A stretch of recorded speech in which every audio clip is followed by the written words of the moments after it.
I finally finished reading A House of Flame and Shadow. All 835 pages of it. And I need to discuss. If you have not read A House of Flame and Shadow, Crescent City 3, this is your time to exit. I cannot catch you up to speed because so much happens before this book. In order to read House of Flame and Shadow, you need to have read the first two Crescent City books and definitely the Athalar series all the way through A Court of Silver Flames. Throne of Glass is recommended, but apparently not 100% necessary to read this book. I will talk about that later. Goodbye to non-spoiler people. Please come back when you've read it because there's so much to talk about. Let's just dive into it because I have plenty of notes. We start the book with Tharion and Ariadne, the dragon. They are in possession of the Viper Queen, very much like Thor Ragnarok vibes with the gladiator fighting. And we get a reminder that Sigrid is a potential heir to the werewolf pack because she is Danica's cousin, who we did not know existed. So far, we've only had Sabine as the prime apparent. Right when Ethan starts talking about Sigrid potentially taking over that place and becoming the prime apparent instead of Sabine and giving the pack sort of an alternate solution, Sabine finds them right away. Like, that did not take long at all. I also forgot a good amount of, how the magic worked. So when Sabine gets shot in the face, her face blown clear off, I was like, oh, well, that was not what I expected. And then they're like, oh, she's gonna heal. We need to get out of here. I don't know if I remember us covering this in the past, but that seemed like just kind of a weird type of magic. But it doesn't matter because we are getting out of there as fast as possible. Ethan is very adamant on picking up Tharion on their way out, even though he has been sworn to service to the Viper Queen and he is literally drugged by her blood. And they get on a submarine to escape pretty much the Viper Queen and Sabine. Meanwhile, in Athalar world, Bryce, if you remember at the end of Crescent City 2, she had just portaled to our Athalar world and ran into Rhysand, Amren, and Azrael. They're keeping her sort of as a prisoner because they don't know where she came from and they're having a hard time communicating, even though eventually they give her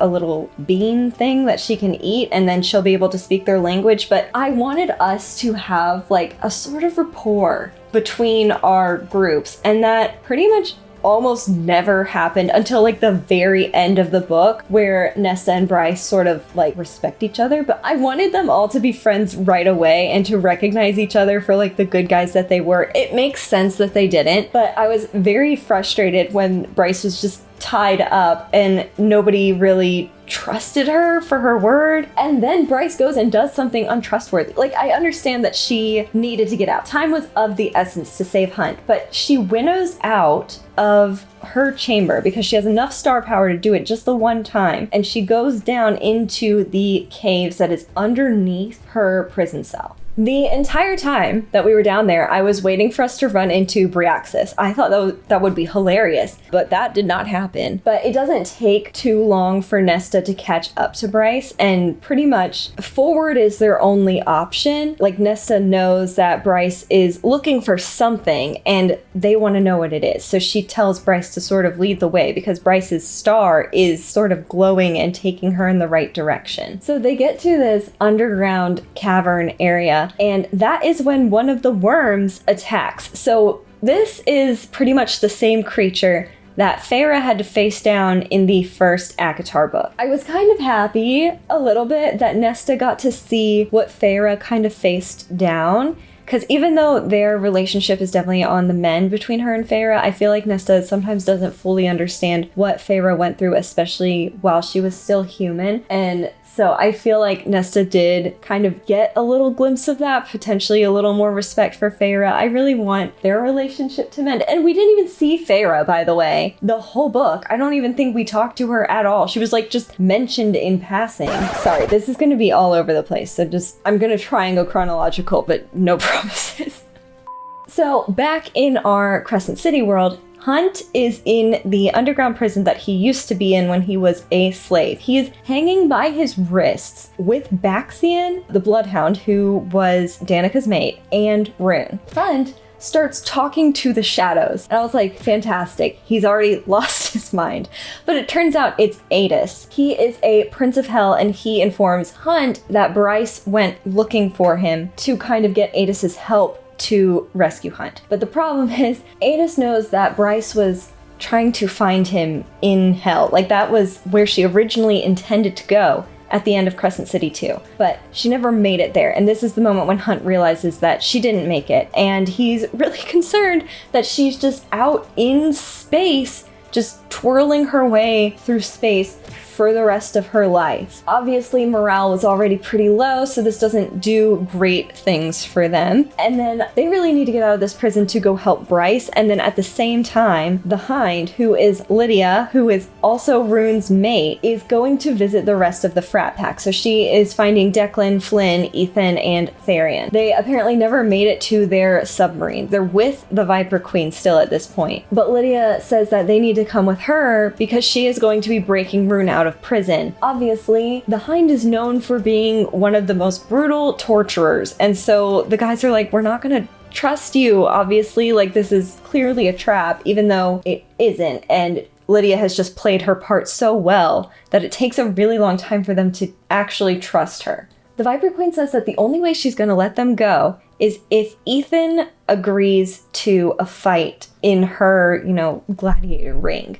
We assume that it's going to be with Ariadne the dragon, but it is not. It's going to be with Sigrid, which is obviously not what we want here because we wanted to take Sigrid with us. So ideally, they're going to just fight until one of them passes out, but the Viper Queen decides that this is going to be a fight to the death, and Ethan realizes, like, I need to kill this alpha, or at least kind of damage her enough that he can get out. And he didn't think that Sigrid was really gonna fight as hard as she did, but I think it's because she has, alpha blood in her, so she kind of naturally is good at that, even though she's been locked up with the astronomer for years. But as Ethan goes to, punch her, Sigrid accidentally dodges the wrong way, and his claws go directly through her neck. It was so brutal. And obviously Ethan is one of the most tender-hearted in our entire group. This really just throws him for a loop, to the point he doesn't even know who he is anymore. So we leave our crew with that and go back to Bryce. She, after they met the Midgard worm, she has been leaving a trail of blood as she and Nesta, and now Asriel, who has joined the group, as they go through the caves, leaving it basically a breadcrumb trail. I did not pick up on this until the worm reappeared. And then because Bryce was using this as a way to get rid of Nesta and Asriel so that she could get away from them and not be sort of like a prisoner, sort of like a hostage anymore. But of course, Nesta and Asriel play dead. So she's hearing the worm and she hears them scream, and then everything stops.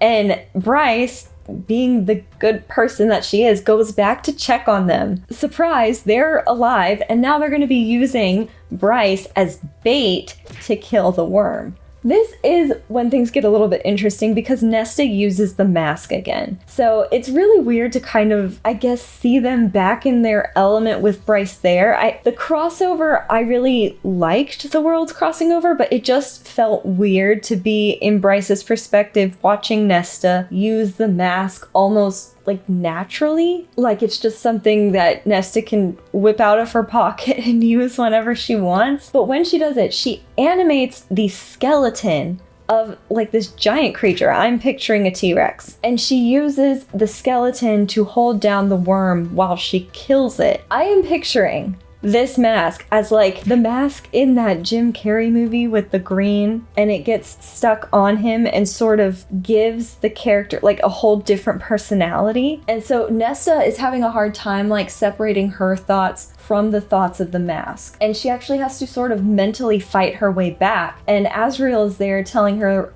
that Cassian's waiting for her, Elaine's waiting, and he finally says that Nyx is waiting, obviously her little nephew, and that's sort of what brings her back to herself and able to take the mask off, which I thought was very cute. Little Auntie Nesta. So now that we're sort of all on the same side again, but we still don't trust each other, they do need Bryce's star power, and she realizes that Asriel can sort of charge her up the way that Hunt does. She also recognizes that Asriel has significantly more power than probably anyone on her world of Midgard, which is an important note for later.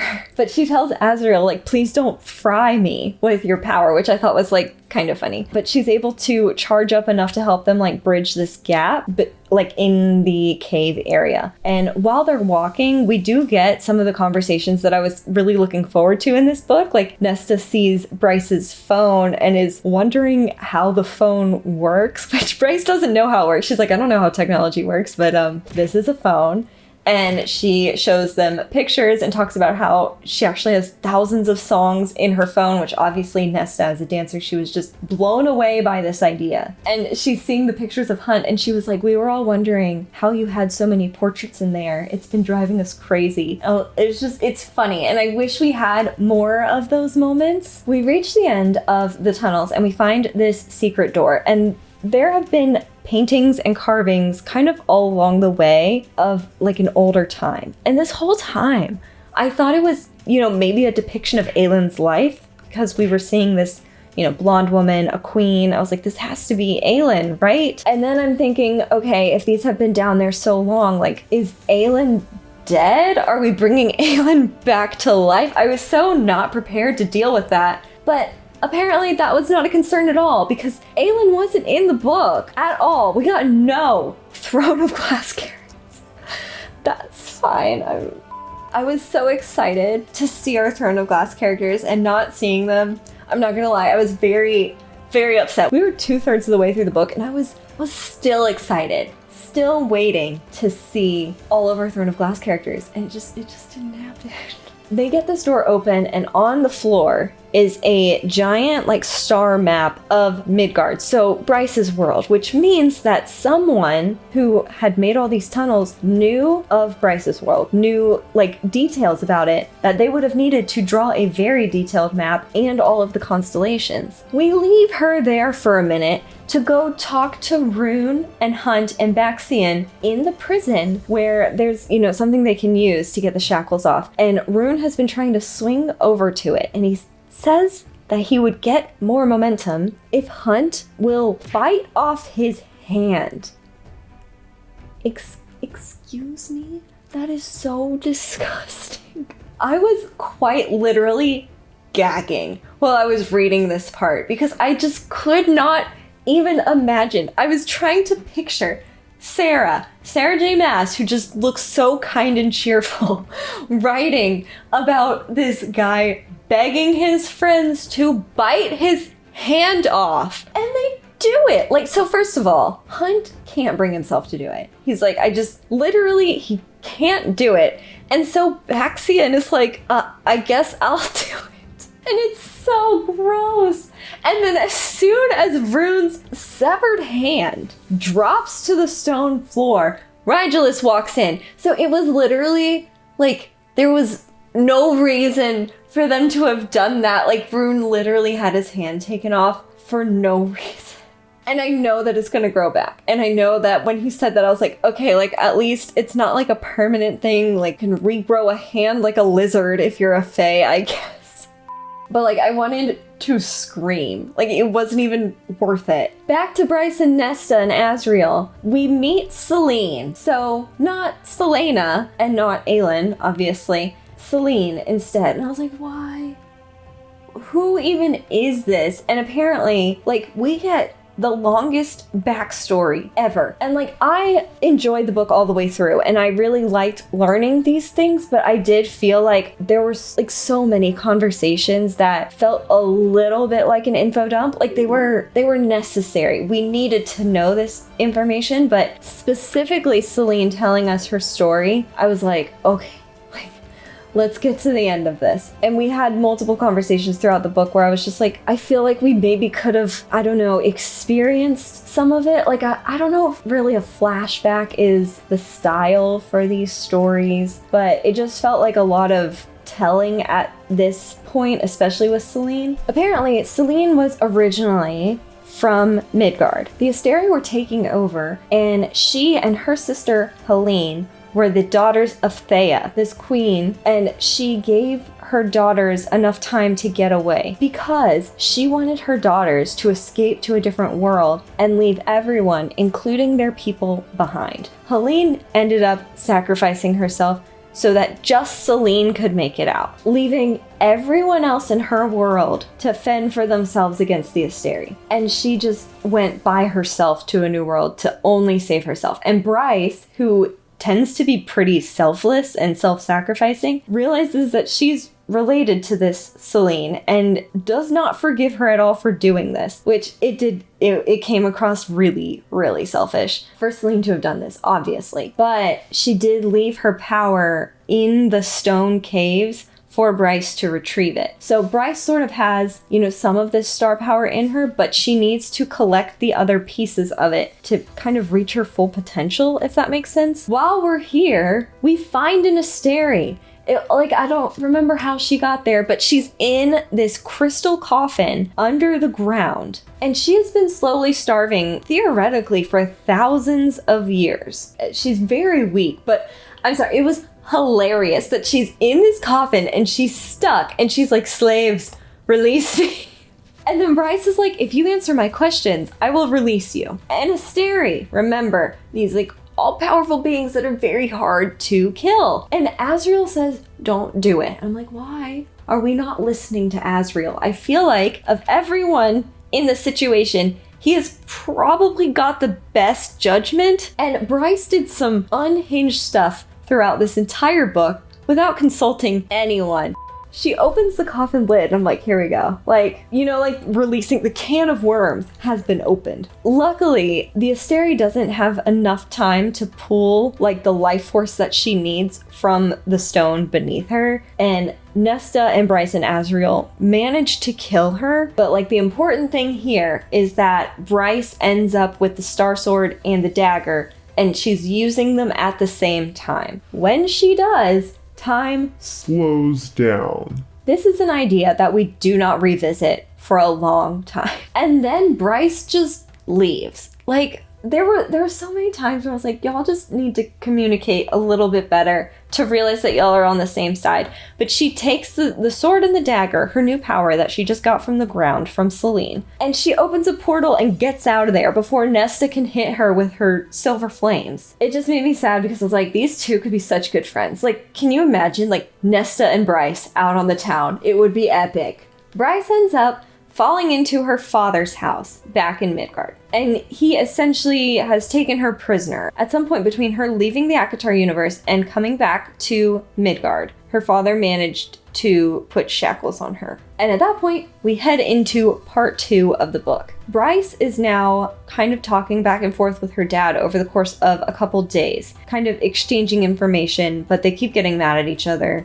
So these conversations are pretty short. But Bryce does tell her dad where she was and that Nesta and Azriel and the Fae of that world have a way more concentrated dose of power than any of the Fae in Midgard. And it seems like their power has been diluting over time. With every generation, the Fae seem to be getting weaker. And her father has been trying to figure out how to reverse it. I was wondering, is this why, the mating bond between Bryce and Hunt didn't exactly, click as hard as it did, when Rhysand and Farah, how Rhysand felt it, you know what I mean? Or when Aelin really understood what the mating bond was and she realized that Rowan was her mate. And I feel like Hunt and Bryce never had that moment. They chose to be mates, which I think makes sense for their world, but also if the mating bond is meant to be a thing, but all of the Fae's powers have been diluted over time, then maybe they don't feel that anymore. Ethan... he decides to go to Jessica to try and raise the Fendir heir, the wolf that he just killed. He wants a necromancer. If I have learned one thing from any fantasy series, is that necromancy never, ever, ever turns out well. I didn't understand what he was thinking. I knew that he wanted a new option for the wolves, but it just seems like such a big risk. Back with Hunt and Baxian, Lydia manages to get an injection of First Light for both Baxian and Hunt to regrow their wings because they both got the living death of getting their wings sawed off. She does this because she knows that they are going to need to potentially fly to the ship that is going to take them and kind of like harbor them as fugitives. And this is the case. She manages to get them out, and they're going to have to make an aerial landing. Rigulus and, the rest of his cohort is coming after them, and he is like right on their tail. It's clear that Rigulus is going to be able to follow them unless they have something else to chase, and Lydia decides that she is going to be the distraction. Lydia tells Hunt and Baxian to take Ruhn and get to this ship, and she's going to stay behind, and she turns into a doe, which Aelin, am I right? Because she has, the stag thing, and that's Terrason's, mascot. And she looks just like Aelin, and I wanted to see Aelin so bad, and I don't understand why we didn't. This girl is clearly related to Aelin.